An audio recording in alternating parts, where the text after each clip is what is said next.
The supply ship emerged from faster-than-light travel on the 11th day to find a station that looked like it had been through a war, with sections dark and cold and damaged, with emergency patches visible on the hull like scars on skin, with every sign of catastrophe except the one thing everyone had expected to find: bodies floating in the void, stations full of corpses. The quiet aftermath of disaster that the rescue crews had prepared themselves to witness. Instead, they found 193 survivors waiting for them, alive and injured and exhausted but alive, crowded together in the central hub, with barely enough air to breathe, but breathing it together. Rescue crews moved through the station with professional efficiency, evacuating the survivors to medical bays and warm beds and proper food, cataloging the damage and trying to understand how so many beings had survived when the math said they should all have died. The story spread quickly. It traveled through official channels first. Our reports filed by the rescue crews and the surviving station commander and the representatives of 8 different species, who all agreed on one remarkable fact: the humans had saved them. It was not a simple story to tell because it involved so many small acts of sacrifice that no single narrative could capture them all. But the core of it was clear enough. 12 humans had pushed themselves beyond every safe limit their species could tolerate, had starved themselves and exhausted themselves and damaged their bodies in ways that would take months to heal, had risked death over and over again, and they had done it all to keep strangers alive by the time the survivors reached proper medical facilities. The story had spread beyond official channels into the broader networks of galactic communication, and billions of beings across hundreds of worlds learned about what had happened on the SS-4 3 months later. Ambassador Yunsira returned to the Great Chamber of the Galactic Council. She stood on the same platform where she had first presented humanity's petition for membership, wearing the same formal black clothing, her hands folded in the same patient posture, but everything else had changed. The chamber was silent when she entered, and the silence was not the polite indifference she had faced before. It was something else entirely, something that felt almost like respect. Counselor Larsal rose from his seat, his scales gleaming in the soft blue light, and he did something that no Valorian had ever done for a human before. He bowed. "Ambassador Yun," he said, and his voice carried through the vast space with formal gravity. "The Council has reviewed the events of Thyssen 4 in great detail, and we have spoken with survivors from every species involved, and we have reached a unanimous conclusion." He paused, and Yunsira waited with the patience her people had learned over millennia of surviving against impossible odds. "We were wrong about humanity." Al continued. "We judged your species by standards that measured the wrong things, and we failed to recognize what you truly offer." He spread all 4 of his arms in a gesture that indicated complete openness and acceptance. The Galactic Concordat was founded by species who survived through strength and adaptation and specialized ability. But we have learned that survival has many faces, and the face humanity shows is one we have never seen before. "You do not merely endure until danger passes," he said. "You actively refuse to accept death for yourselves or for others.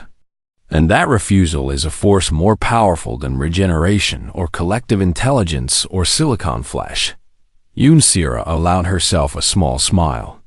"We are what we are," she replied simply. "We cannot be anything else. And that is precisely why we need you," Dexel responded. "The Concordat has faced challenges that our combined strengths could not overcome. Situations where our specialized adaptations were not enough. And in those moments we have always waited for outside intervention or accepted losses as inevitable." He turned to address the full council. "I move that humanity be granted full membership in the Galactic Concordat, with all rights and responsibilities that status entails. And I further move that human advisors be requested for every emergency response team in Concordat Space. The vote was unanimous after the ceremony. Ambassador Orenvel approached Yoon Sarah in the corridor outside the Great Chamber. "My people would like to offer humanity something," the Ancient Watcher said. "Access to our archives.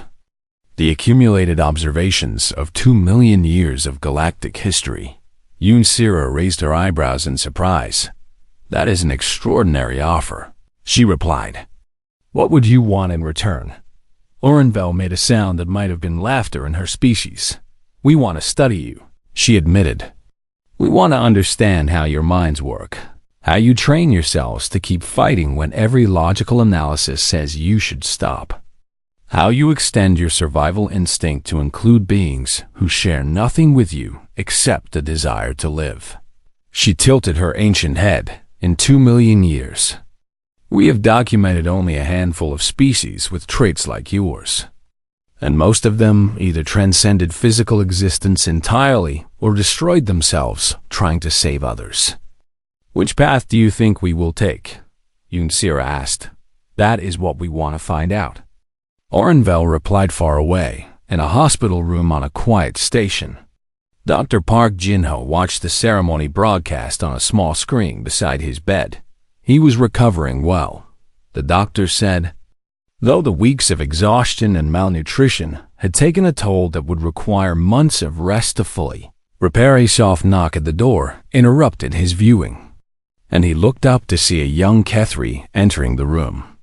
One of the researchers, Choi Mai-rae, had saved from the vacuum breach Dr. Park, she said, her antennae lowering in a gesture of respect. "I wanted to thank you personally for what you and your team did for us."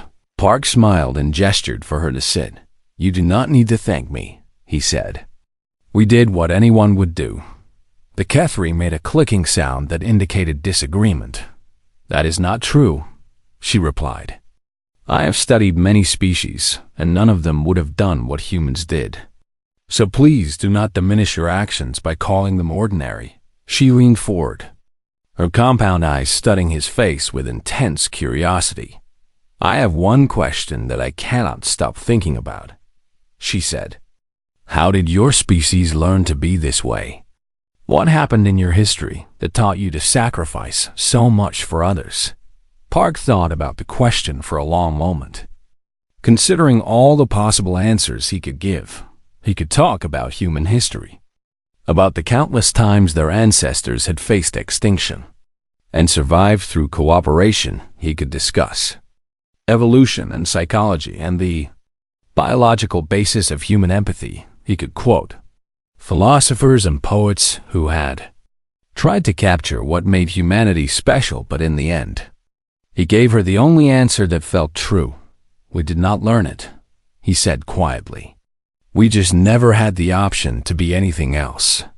And when the choice is between dying alone or fighting together, humans will always choose to fight together, even when the fighting means we might die anyway." The Kethri sat in silence, processing this answer, trying to fit it into her understanding of how species worked. She did not fully succeed, but she began to understand why the galaxy had changed its view of humanity on the broadcast screen behind them. Councillor Thexall finished his speech with words that would be remembered for generations. "The galaxy has seen powerful species," he declared. "Ancient species, brilliant species, species whose abilities dwarf anything humans can naturally achieve. But we have never seen a species that looks at extinction and says simply, 'No, we will not accept this. We will fight until the universe itself gives up trying to kill us.' Now we understand why humans survive. And now, for the first time in our long history, we are glad they are on our side." The chamber erupted in sounds of approval from a dozen species, and Yoon Sarah stood in the center of it all, accepting the recognition her people had earned through blood and sacrifice, and stubborn refusal to let anyone die alone. The galaxy had learned to fear many things. Over its long history now it had learned to fear something new. Not humans themselves, but what humans would do when someone they cared about was threatened. And that fear, unlike so many others, came mixed with hope, because a universe with humans in it was a universe where giving up was never the only option, where survival was never just about endurance, where even the smallest and weakest beings could look at impossible odds and say, no humans had taught them that the galaxy would not forget. On the seventh day, the survivors gathered in the central hub because it was the only section with enough power to maintain life support for everyone at once. The station had become a patchwork of repairs and compromises, held together by salvaged equipment and desperate engineering, and the constant effort of beings who refused to give up. Park looked around the crowded space and counted faces. 153 beings had survived the initial disaster, and 153 beings were still alive today, huddled together in a space meant for perhaps 50, sharing warmth and air and the quiet hope that rescue would come in time. The humans had paid a price for this miracle.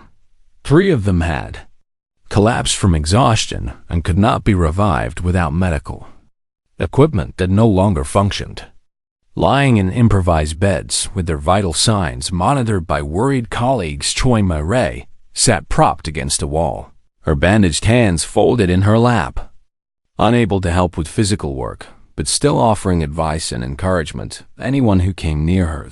Other 8 humans moved through the crowd like ghosts, their faces hollow from lack of food and sleep, their bodies showing the wear of days spent pushing beyond every safe limit. Park himself had not slept more than 12 hours total in the past week, and he could feel his thoughts moving slowly through his exhausted brain like fish swimming through thick water. Sub-Commander Dreth approached him with a container of water, offering it with a gesture that seemed almost gentle. "You should drink," the Valorian said. "You look like you are about to fall over." Park accepted the water with a nod of thanks. 4 more days, he said quietly. 4 more days and the supply ship arrives. And we just have to hold on until then. "We will hold on because of you," Dreth replied. And there was something in his voice that had not been there before. "I have watched your people work themselves nearly to death to keep strangers alive, and I still do not fully understand why. But I know that without you, we would have lost at least half the survivors by now." A voice spoke from nearby, soft and ancient, and carrying a weight of years that made both Park and Dreth turn toward it. "I can explain why," said Ambassador Arenville, stepping forward from the crowd where she had been standing unnoticed. "If you would like to understand what you have been witnessing." The Watcher was old, older than anyone else on the station by a margin of centuries, and her presence commanded attention simply by existing. "My people have observed galactic civilization for more than 2 million years," she began, and her voice carried through the quiet space without effort.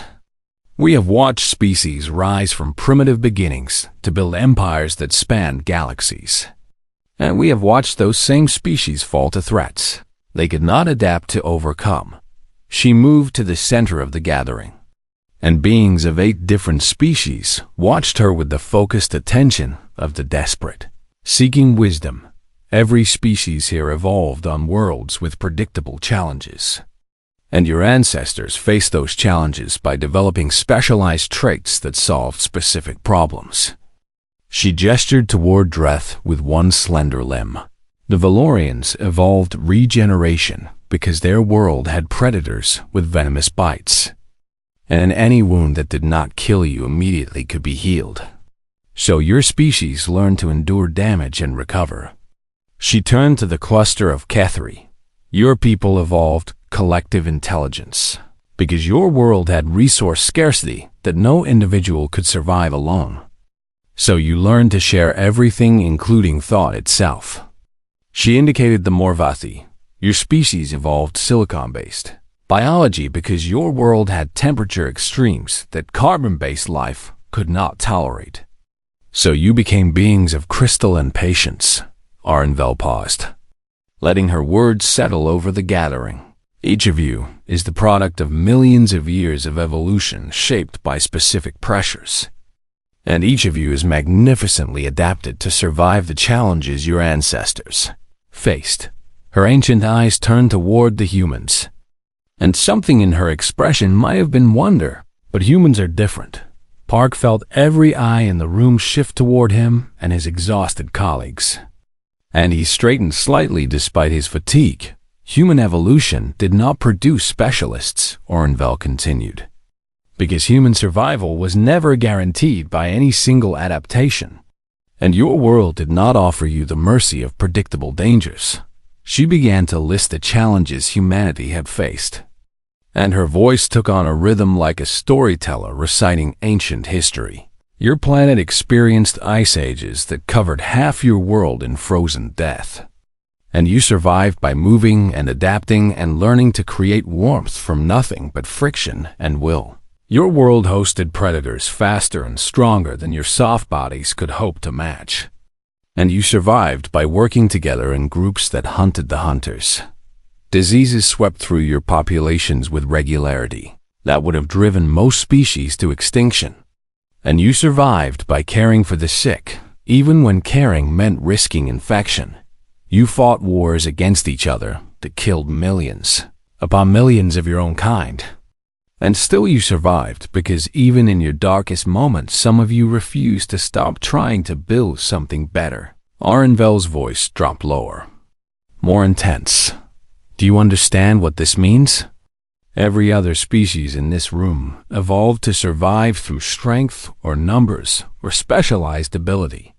But humans evolved to survive through pure refusal to accept death. She pointed at Park with a gesture that felt almost accusatory. Your bodies are fragile, and your lives are short, and you have no natural weapons worth mentioning.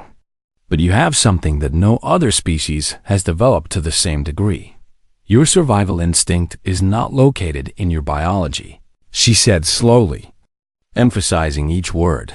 It is located in your minds. And that means you can decide to survive things that should kill you. And you can decide that other beings' survival matters as much as your own.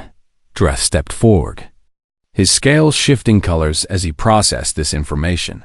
You are saying that humans choose to survive, he said, rather than simply enduring until survival happens. Yes, Orenvel confirmed. And more than that, they choose to expand the definition of survival to include others. And that is why they have been destroying themselves to keep you alive.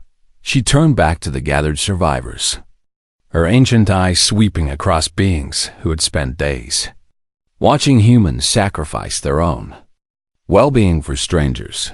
The 12 species who founded the Concordat each faced extinction-level events in their history, she revealed.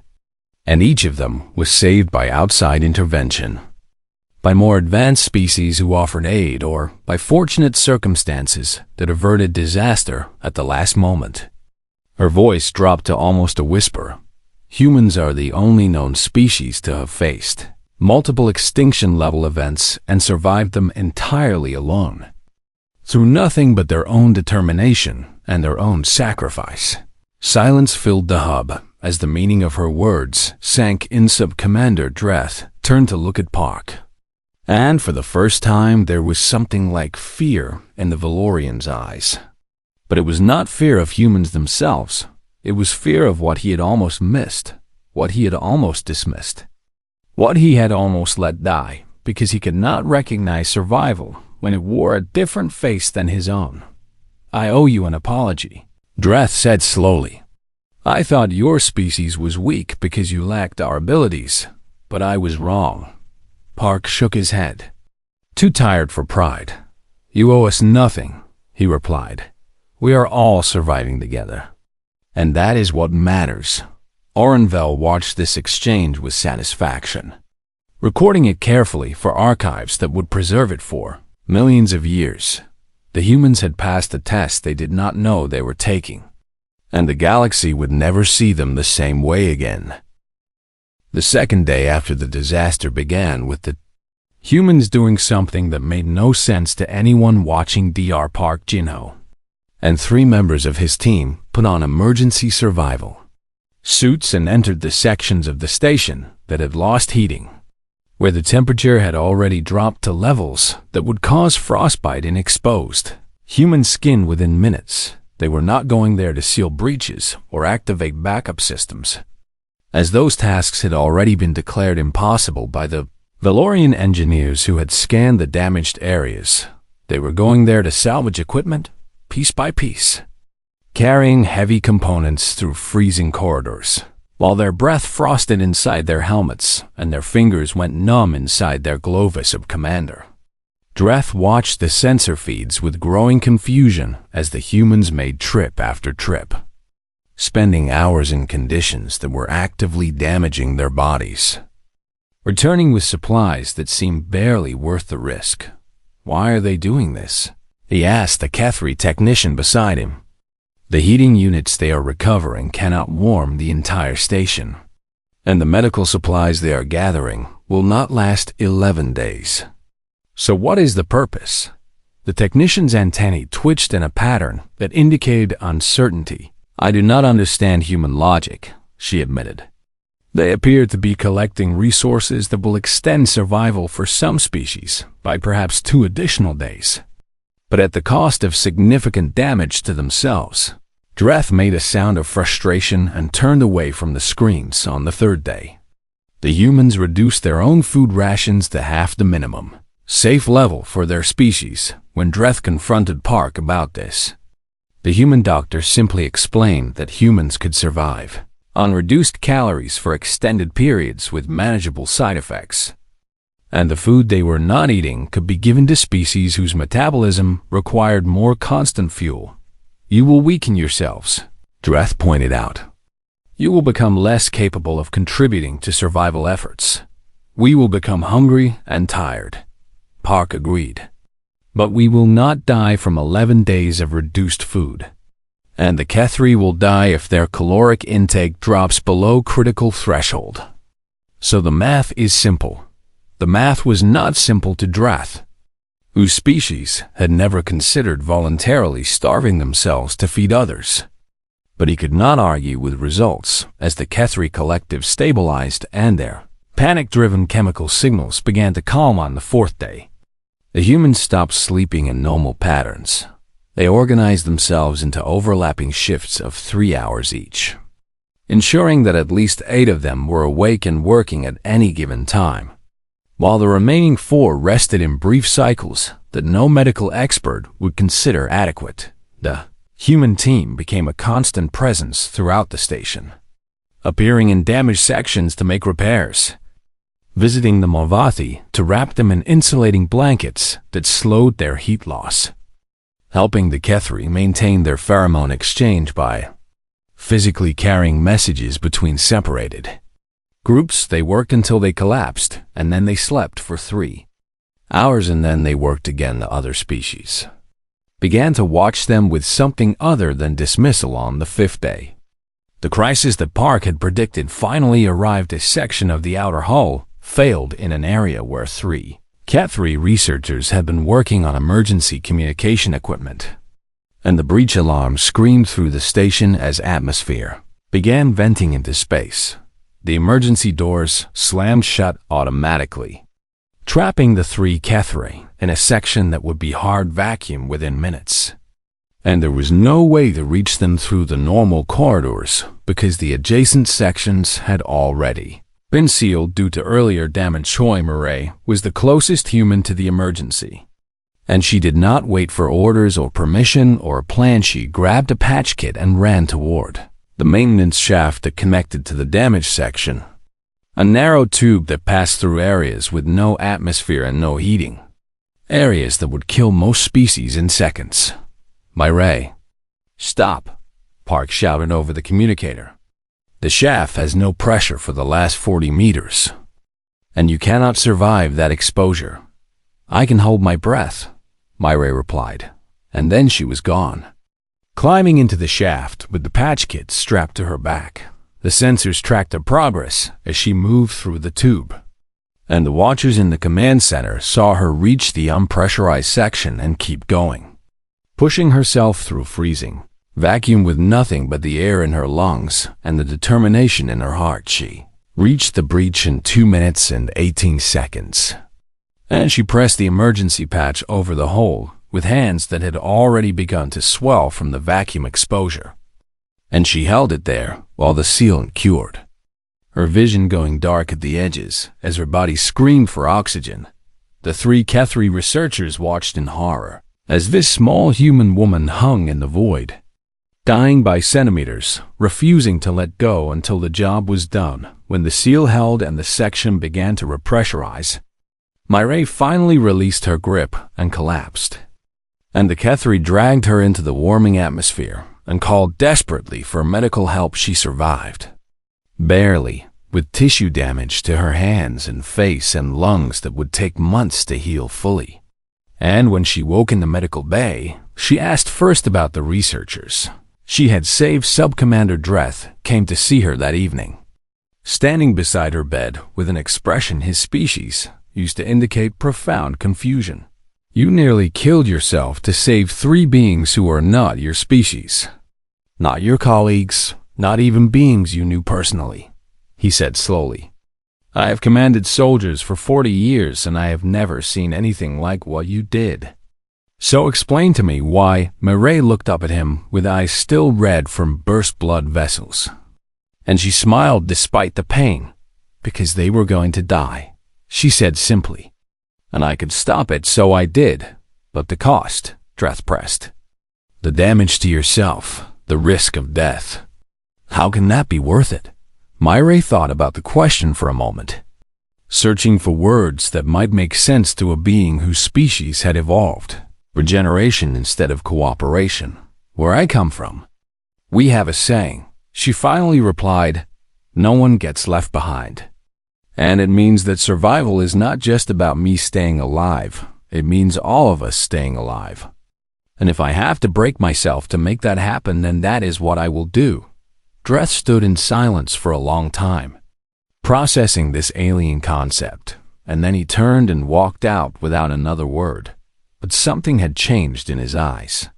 And when he returned to the command center, he looked at the humans differently, seeing not fragile creatures pushing beyond their limits, but something else entirely. Ambassador Arnvel recorded his change in expression with particular interest. She had seen species adapt to new environments, and she had seen species evolve new capabilities, and she had seen species conquer challenges through technology and numbers and sheer biological advantage. But she had never seen a species quite like this. Beings who treated their own survival as secondary to the survival of others, who seemed to draw strength from sacrifice rather than self-preservation and 2 million years of observation. The Watchers had documented only a handful of species with this trait, and all of them had either transcended physical existence or destroyed themselves in acts of cosmic altruism. She wondered which path the humans would take, and she continued to record everything they did. The story was not over yet. The research station on Thesan 4 had been built to study the ruins of a civilization that died before most current species had learned to use fire, and it hung in orbit above a gray world of dust and stone. A collection of connected modules that housed 200 scientists from 8 different species. Dr. Park Jinho stood at a viewport in the human section, watching the planet turn slowly below, and he thought about the mysteries buried in those ancient ruins. Secrets that might explain how a species advanced enough to build cities across 12 star systems had vanished so completely. Had been on the station for 6 months now, leading a small team of 12 human researchers who specialized in xenorchaeology, and they had made good progress despite the skepticism of their colleagues from other species. The Valorians thought humans worked too fast and took unnecessary risks. The Kethri found human communication methods frustratingly slow and imprecise, and the Marvathi simply waited in their patient way, watching the humans rush about like insects that would soon exhaust themselves. Park had learned to ignore the subtle dismissals and the polite condescension. And he focused on the work because the work was what mattered. His communicator chimed, and he answered it to hear the voice of his colleague Choi Murray, who was currently on the planet's surface with an excavation team. "We found something," she said. And there was a tension in her voice that made Park straighten. A chamber beneath the main ruins. And it looks like the power systems are still active after all this time. Park felt a chill that had nothing to do with the temperature. "Do not touch anything," he said quickly. "Ancient power systems can be unstable, and we need to scan everything before we proceed." "The Valorian team leader already sent people inside," Murray replied. And Park could hear the frustration in her voice. He said his people can regenerate from almost any injury, so there was no need to wait. Park closed his eyes briefly and took a slow breath. "Get everyone back to the shuttle and return to the station," he ordered. "I will speak with Sub-Commander Dreth about proper safety protocols." But he never got the chance. The station shuddered suddenly, a deep vibration that Park felt in his bones. And then the lights flickered and alarms began to sound. Harsh wailing tones that indicated multiple system failures happening at once. Park grabbed a handhold as the artificial gravity fluctuated, throwing him sideways, and through the viewport, he saw a flash of light from the planet's surface. A pulse of energy that climbed toward the station like a reaching hand. The ancient defense system had awakened. The pulse hit the station and everything went wrong at once. And Park found himself floating in darkness as the gravity failed completely and the emergency lights cast red shadows on the walls. He moved through the corridor by memory and by touch, pulling himself along handholds that had been installed for exactly this kind of emergency. And he made his way toward the central hub where the command center was located.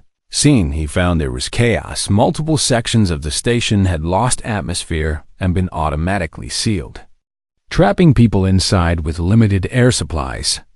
And the main reactor had shut down to prevent a catastrophic overload, leaving only battery power that would last perhaps 2 days at most. The communication array was destroyed completely, cutting them off from any hope of calling for help. And the temperature was already dropping as the heating systems failed one by one. Sub-Commander Dreth stood in the center of the command hub, his scaled body unmarked by the disaster, his forearms moving with precise efficiency as he organized the response. "Status report," he demanded. And his voice was calm in a way that Park recognized as trained discipline rather than genuine peace. 47 confirmed dead, reported a Kethri technician, her antennae drooping with distress. The pulse destroyed the shuttle bay and the 3 shuttles inside. And we have no way to evacuate. The scheduled supply ship will arrive in 11 days, Dreth continued. We will seal the surviving sections, ration all supplies, and wait for rescue. Park pushed through the crowd of floating bodies until he reached the Valorian. "Commander, 11 days is too long," he said, and every eye and sensor in the room turned toward him. "The Morvathi will enter hibernation shock if the temperature drops below their tolerance threshold, which will happen in approximately 6 days. And the Kethri require constant pheromone exchange to maintain their neural stability, which means they cannot be separated into small groups for more than 4 days without risking permanent psychological damage." Dreth looked down at the human with an expression that mixed surprise with irritation. "Dr. Park, I appreciate your concern, but the survival of some is preferable to the death of all. And we must make difficult decisions based on practical realities. Practical reality is that we have 153 people still alive, and the resources to keep them alive if we work together," Park replied, keeping his voice steady despite his growing anger. "Your plan saves only the species that can tolerate the longest deprivation. And that is not survival, that is selection." A murmur ran through the assembled survivors, and Park saw some of the Kethri clustering together, their chemical communication creating clouds of scent that indicated fear and distress. Dreth's eyes narrowed and his scales shifted color slightly. A sign of controlled anger in his species. "You are a guest researcher with no command authority," he said quietly. "I strongly suggest you return to your section and allow those with experience in crisis management to handle this situation." Park held the Valorian's gaze for a long moment, and he saw in those alien eyes a fundamental difference in how their species understood survival to Dreth. Survival meant enduring until the danger passed, conserving resources, accepting losses as necessary. Waiting for rescue to Park, survival meant something else entirely. "Very well, Sub-Commander," he said finally, and he pushed off from the nearest surface and floated back toward the human section. His team was waiting for him when he arrived. 12 men and women who had trained together and worked together and trusted each other with their lives. And they could see from his face that the news was not good.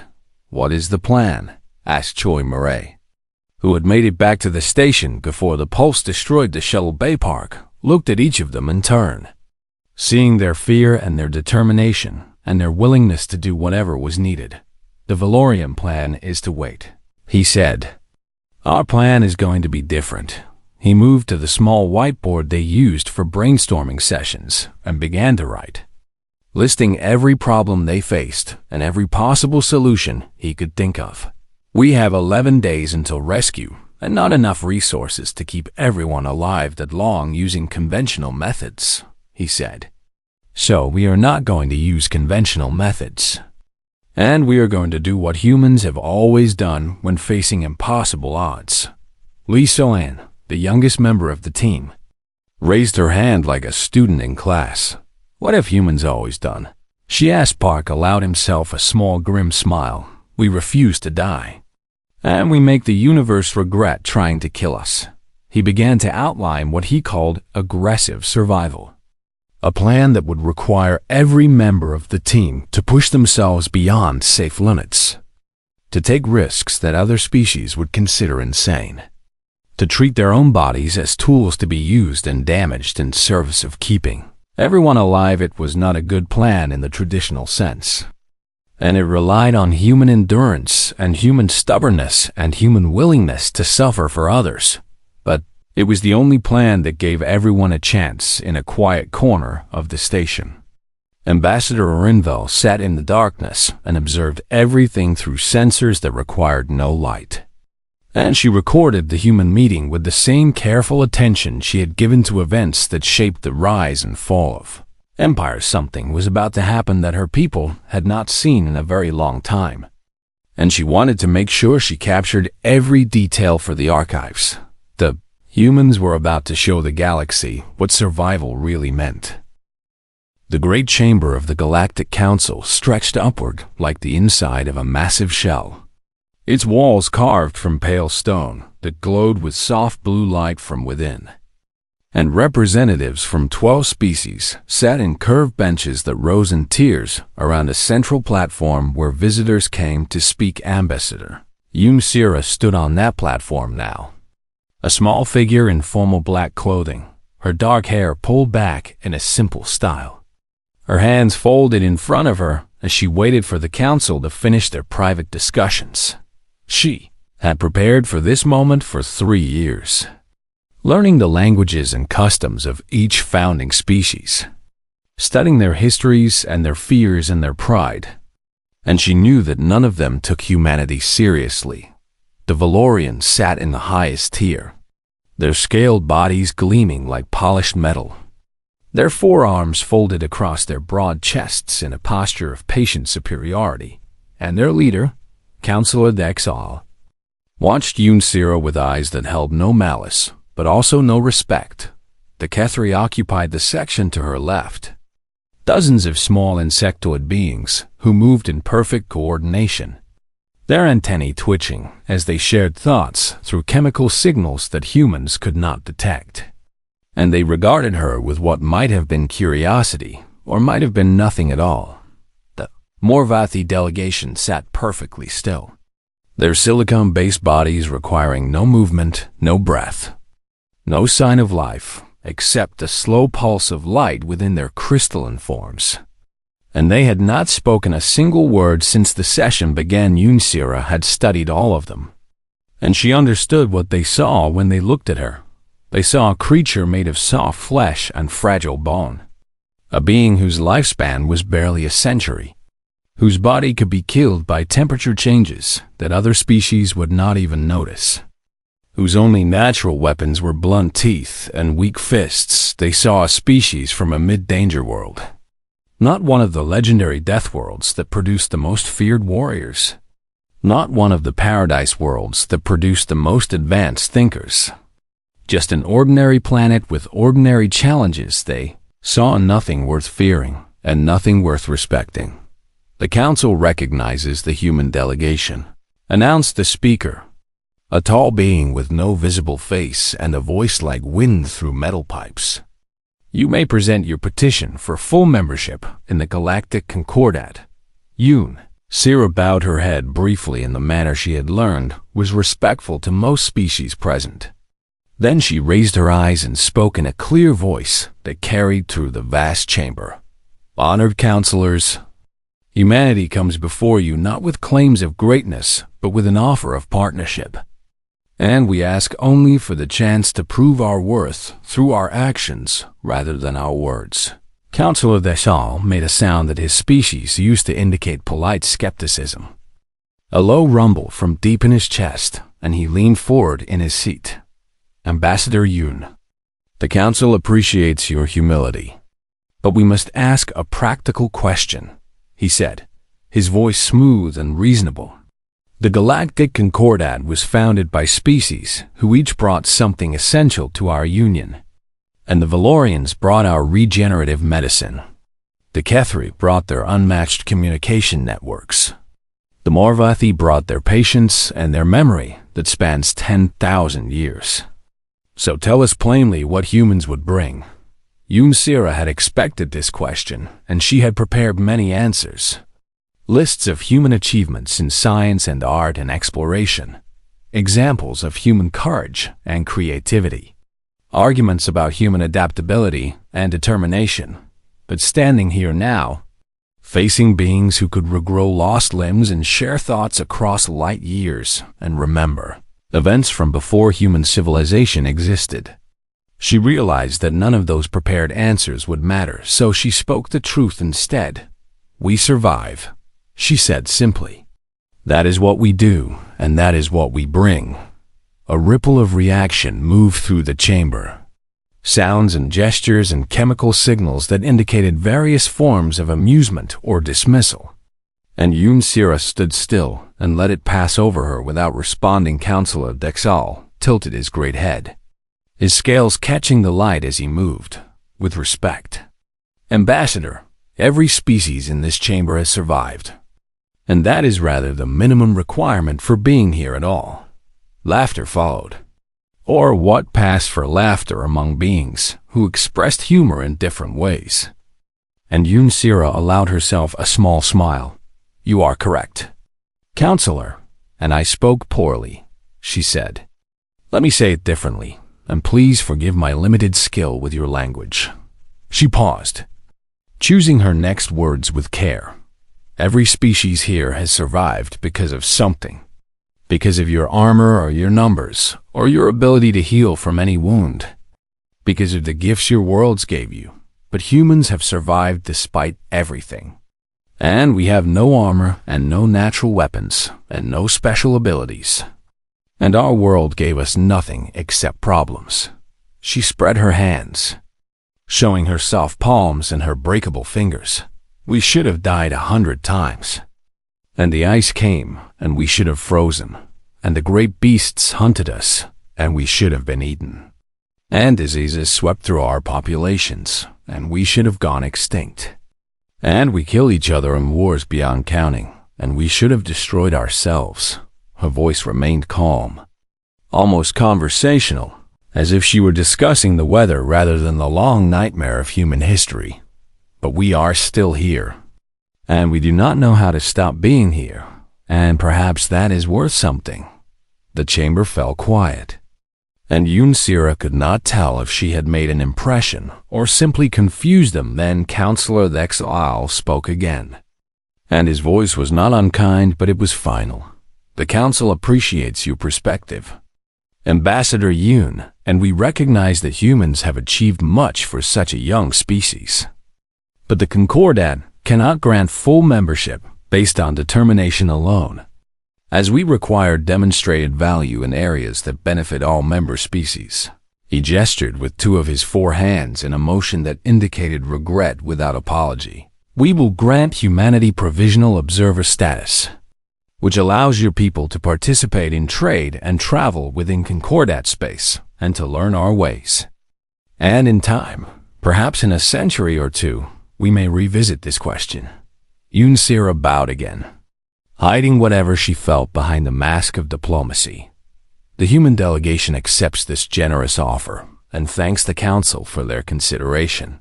The session ended with formal words and ritual gestures, and Yunsira led her small team out of the chamber through corridors filled with beings who barely glanced at them as they passed. She did not speak until they reached their assigned quarters, a small suite designed for oxygen-breathing species of roughly human size. And then she sat down heavily and let out a long breath. That went about as expected, said her aide, a young man named Quan Timan, who had worked with her for 2 years. Yes, Yunsira agreed. They were polite, and that is something. She did not say what she was thinking. That politeness from the powerful was often just another form of dismissal, that the Council had already decided humans were not worth their attention, that it might take more than a century or two to change their minds in the corridor outside, unseen by the human delegation. A figure lingered in the shadows. Ambassador Orenvel of the Watcher species stood perfectly still, her ancient eyes fixed on the door behind which the humans had disappeared.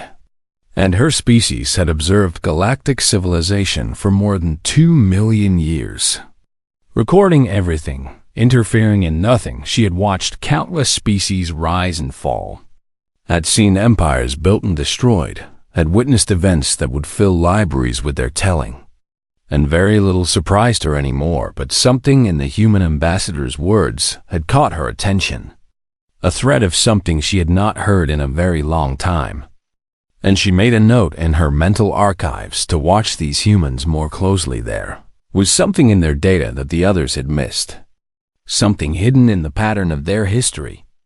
And Orenvel was very patient and very curious. She would watch, and she would wait, and she would see what these fragile, stubborn creatures would do when the universe tested them. The test would come sooner than anyone expected.